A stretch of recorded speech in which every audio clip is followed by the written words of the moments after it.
इस समय पूरी दुनिया तुम्हारे हारने का इंतजार कर रही है। पूरी दुनिया, तुम्हारे जो दोस्त है ना, जो तुम्हारे सांप जैसे दोस्त हैं, जो मन में तुमसे जलते हैं, पूरे तुम्हारे दोस्त, तुम्हारे रिश्तेदार, तुम्हारे पड़ोसी, हर कोई इंतजार कर रहा है कि तू हार जाए। एक बात याद रखिएगा बेटा, जीतने का मजा तभी आता है ना जब सारा जमाना तेरी हार का इंतजार कर रहा हो। और हम जीतेंगे भाई। इस समय बहुत डर लग रहा होगा, कुछ नहीं पढ़ा हुआ है, पढ़ने बैठ भी रहे हैं तो ऐसा है कि मोबाइल में किसी का मैसेज आ जा रहा है, इंस्टा पे कोई रील भेज दे रहा है, कभी दोस्त मिलने बुला ले रहा है, कभी कोई ऐसा टीवी पे चीज आ रही है कि वो देखने बिजी हो गए, कभी रील पे रील स्क्रॉल किए जा रहे हैं, अभी भी डिस्ट्रैक्ट हो रहे हैं। तो थोड़ी प्रॉब्लम है कि सर मैं कमजोर बच्चा हूँ, कि हम तो सर बहुत वीक स्टूडेंट हैं, सर हमें कुछ समझ में ही नहीं आता है, हम कोशिश तो कर रहे हैं पढ़ने की, पढ़ाई हो ही नहीं पा रही है। क्लास में ऐसे बच्चे हैं जिनका दिमाग बहुत तेज है, वो तो पढ़ लेते हैं, सर हम बहुत कमजोर हैं, कुछ हो नहीं सकता। मैं आपको बेटा एक ही चीज बोलूंगा कि इस समय पूरी दुनिया तुम्हारे हारने का इंतजार कर रही है। पूरी दुनिया, तुम्हारे जो दोस्त है ना, जो तुम्हारे सांप जैसे दोस्त हैं, जो मन में तुमसे जलते हैं, वो भी वेट कर रहे हैं कि तू इस बार से नंबर लेके नहीं। पूरे तुम्हारे दोस्त, तुम्हारे रिश्तेदार, तुम्हारे पड़ोसी, हर कोई इंतजार कर रहा है कि तू हार जाए। एक बात याद रखिएगा बेटा, जीतने का मजा तभी आता है ना जब सारा जमाना तेरी हार का इंतजार कर रहा हो। और हम जीतेंगे भाई। और आपके जीतने के लिए मैं एक बहुत ही perfect strategy, perfect time table ऐसा लेके आया हूँ, आप पूरा सिलेबस भी कवर कर लोगे और बेहतरीन नंबर लेके आओगे। आई गारंटी यू, अगर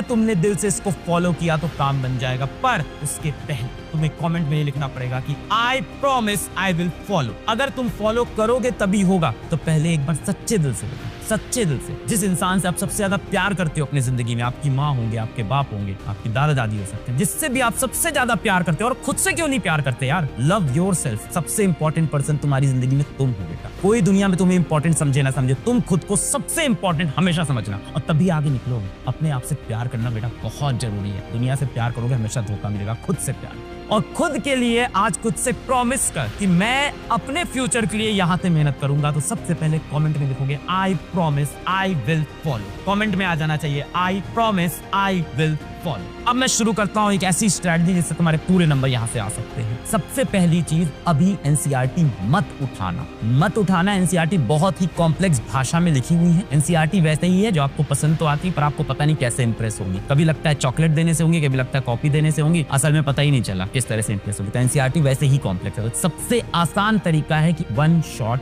लेक्चर। अब सर वन शॉट लेक्चर किसका देखें? जिसका तेरे को समझ में आया उसका देख। सबने वन शॉट बना रखे हैं, चाहे फिजिक्स वाला के देखने उनके देख लो, किसी भी टीचर के जिससे तुमको समझ में आता है। सभी लोग अच्छा पढ़ाते हैं, जिससे तुम्हारी ट्यूनिंग बैठे उससे देखो। पर एक चीज ध्यान देना कि ऐसे ही वन शॉट देखना जो आपके 3 से 4 घंटे में पूरा चैप्टर खत्म हो जाए। बेटर है कि 3 आवर्स के अंदर। अब मान लो वीडियो की लेंथ लेटेस्ट से 1.5 आवर है, तो बेटा मान के चलो कि 1.5 आवर का वीडियो खत्म करने में हमें 2.5 घंटे से 3 घंटे लग जाएंगे, ये मान के चलना। तो अगर किसी वन शॉट पे ऊपर ही लिखा है 4 आवर्स का, तो बहुत मुश्किल है कि 4 घंटे का वन शॉट 4 घंटे में खत्म हो। वो 7-8 घंटे ले लेगा। इसलिए 1.5 से 2 घंटे के वन शॉट सबसे ज्यादा रिकमेंड होंगे आपको, तो वो सबसे बेस्ट है। कोई टॉपिक आपने सच में अच्छे से पढ़ रखा है, वीडियो भी देख रखी है, कंप्लीट कर रखा है, कहीं ऑनलाइन बैच में गए हो, कहीं आप ऑफलाइन कोचिंग में गए हो, तो उसके आप रिवीजन वाले वीडियो देख लेना। अगर कोई टॉपिक आपका पहले से तैयार है तो उसके आप रिवीजन पे चले जाना। वो रिवीजन के टाइम पे मैं आपको भी बताऊंगा कब करना है। नोट्स बेटा बनाने की जरूरत नहीं है। जितने भी टीचर्स पढ़ाते हैं अपने नोट्स दे देते हैं। 5-6 पेज के अंदर पूरा चैप्टर, 5-6 पेज में हैंड रिटन में पूरा चैप्टर कंप्लीट कर देता हूँ। अभी नोट्स बनाने बैठोगे, पढ़ोगे, नोट्स बनाओगे, पढ़ोगे, बहुत डिफिकल्ट है। बेटर है नोट्स डाउनलोड कर लो, नोट्स को साइड में खोल लो, डाउनलोड करके दूसरे डिवाइस पे, कंप्यूटर पे, मम्मी के फोन पे कहीं खोल लो और साथ साथ में पढ़ते रहो, वो सबसे बेस्ट है। पर अगर तुम्हें नोट्स बनाने का मन भी है तो नोट्स बनाते वक्त सारे क्वेश्चंस मत उतारना, सिर्फ और सिर्फ थ्योरी और इंपॉर्टेंट टॉपिक। टीचर बोलता है ये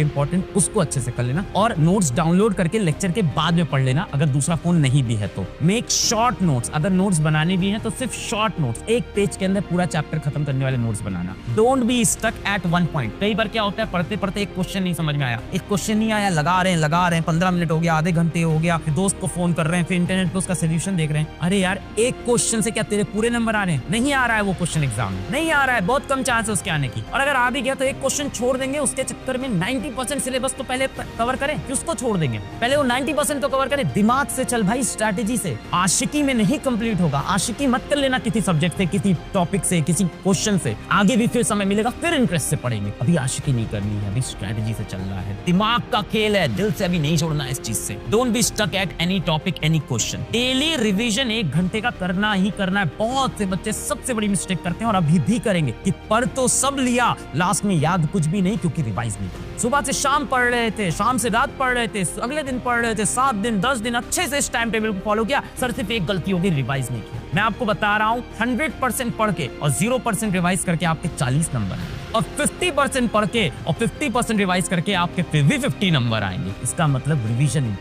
क्वेश्चन प्रैक्टिस करनी है 1 से 1.5 आवर की इफ नीडेड, जरूरी नहीं है बेवजह हम लोग बहुत सारे क्वेश्चन लगाने लगते हैं। अब आपके ऐसे केमिस्ट्री में भी टॉपिक्स हैं और बायो में भी ऐसे टॉपिक्स हैं कि अगर आपने थ्योरी अच्छे से पढ़ ली, वन शॉट से अच्छे से पढ़ लिया, नोट्स पढ़ लिया, अब नीड नहीं है उसके बहुत सारे क्वेश्चन प्रैक्टिस करने की। क्वेश्चन देख लिया, आंसर दिमाग में है, हाँ हो जाएगा। पर आप ये नहीं कि बैठ के क्वेश्चन प्रैक्टिस किए जा रहे हैं। फिजिक्स के अंदर एक ही जैसे क्वेश्चन, एक ही फॉर्मूले के क्वेश्चन कर रहे हैं, अभी दिमाग से चलने का टाइम है। तो 1 से 1.5 घंटे की रोज क्वेश्चन प्रैक्टिस करेंगे, और अगर वो समय बचा तो रिवीजन में लगा देंगे। बेस्ट है उस टाइम को रिवीजन में लगा देंगे। बेस्ट है किसी स्ट्रॉन्ग टॉपिक जो पढ़ा हुआ उसको रिवाइज कर लेंगे, उससे बेटर ये है फिजिक्स के 1-2 चैप्टर में रिक्वायर्ड है वहां कर लिया। हर जगह क्वेश्चन प्रैक्टिस की रिक्वायरमेंट नहीं है क्योंकि लेक्चर के अंदर ही क्वेश्चन करा दिए जाते हैं। अब बात है कि सर टाइम टेबल कैसे बनाएं, हम कैसे सर ये सब कैसे हो पाएगा कि हम एक लेक्चर भी देख लें 3 से 4 घंटे का, हम उसके बाद रिवाइज भी कर लें 1 घंटे, उसके बाद हम क्वेश्चन प्रैक्टिस भी कर लें। इतना समय कहाँ है सर हमारे पास? बहुत ही परफेक्ट टाइम टेबल आपके लिए मैं बना के ले आया,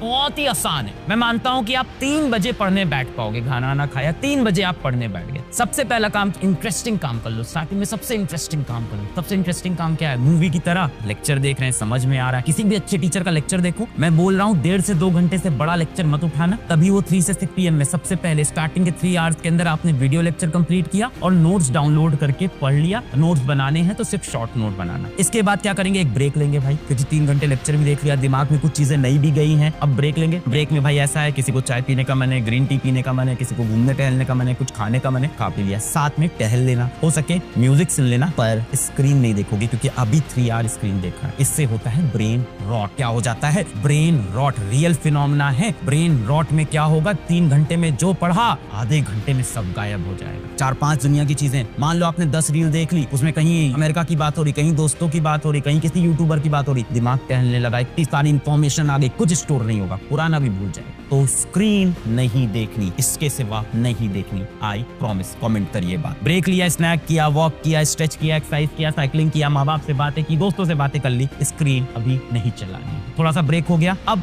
7 से 8 बजे हम वापस बैठेंगे और अब हम रिवाइज करेंगे। 1 घंटे का ब्रेक ले लिया, जो पढ़ा था दिमाग में स्टोर था, अब 1 घंटे अच्छे से रिवाइज, अच्छे से पूरा रिवाइज करेंगे। और मैं मान लेता हूँ, हो सकता हो तुम्हारा लेक्चर कंप्लीट नहीं हुआ हो, तो इस टाइम में तुम बचा हुआ लेक्चर भी कर लेना। तुमको मैंने 4 घंटे दिए हैं एक्चुअल में, जिसमें पढ़ना है और रिवाइज करना है। इसके बाद 8 से 9:30 या 10 जितना तू खींच पाए उतनी देर क्वेश्चन प्रैक्टिस कर लेना। इस टाइम पे अपने आगे के कोई स्ट्रॉन्ग टॉपिक रिवाइज कर लो भाई। कम से कम 2 चैप्टर तो होंगे जो पढ़े हुए होंगे, थोड़े बहुत पढ़े हुए होंगे, आप उसको आधा घंटा करके रोज रिवाइज करते रहो, वो साइड से कंप्लीट हो जाएगा। तो भाई 3 से 6 हमने वीडियो देखा, ब्रेक लिया, 7 से 8 में रिवाइज किया डीपली, 8 से 9:30 10 तक क्या किया? क्वेश्चन प्रैक्टिस कर ली या रिवाइज कर लिया या कोई स्ट्रॉन्ग टॉपिक रिवाइज कर लिया। 10 बजे बेटा आप खाना खाएंगे, उसके बाद वॉक करें, परिवार से बात करें, दोस्तों से बात करें, मौज मस्ती करें और 10:30-11 तक सो जाए। बहुत इंपॉर्टेंट है सोना। अगर आप सोगे तो आपका दिमाग बहुत अच्छा काम करेगा। बिना सोए चलोगे तो ये सब कुछ नहीं हो पाएगा।